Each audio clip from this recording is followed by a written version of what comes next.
Eddie Jones will on Friday reignite the debate over player welfare by naming the vast majority of his British-Irish Lions stars in a 33-man England squad for next week's training camp in Oxford. Jones had indicated he might rest some Lions for the autumn series, but it is now understood most will be involved at some stage during November.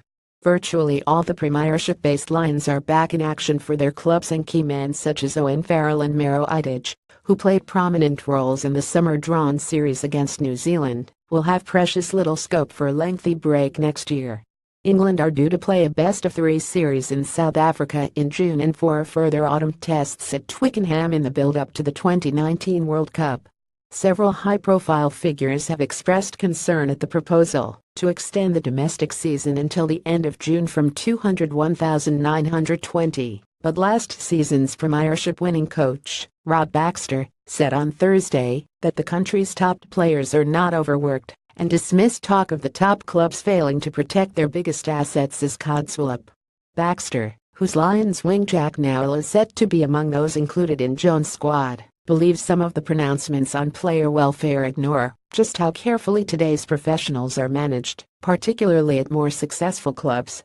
"It's not something we suddenly sit here and make up," said Baxter, whose table-topping Exeter play Wasps on Sunday in a repeat of last season's final.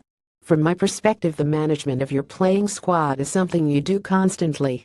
We spend a lot of time and money on dedicated, high-quality scientific work at Exeter University doing this properly, not just pulling things out of thin air as seems to have been happening in recent weeks. Good clubs manage their players every day.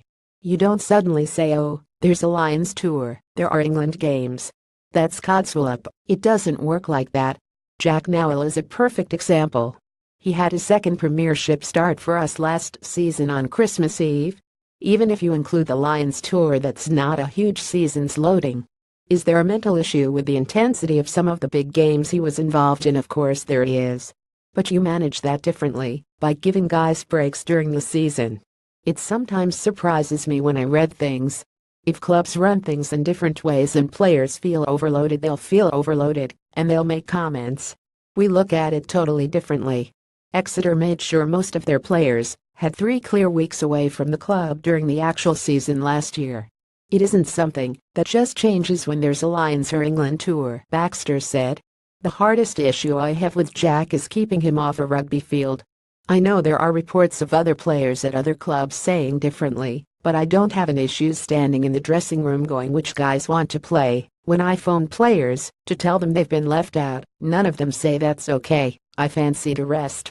Most of them are livid."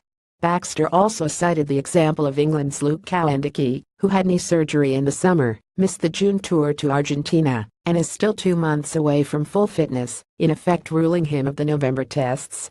The injury is apparently similar to the one that ultimately forced Alex Corbisiero to retire prematurely, but Baxter is confident the 24-year-old will make a full recovery. "He's got an injury that's going to take a decent bit of management.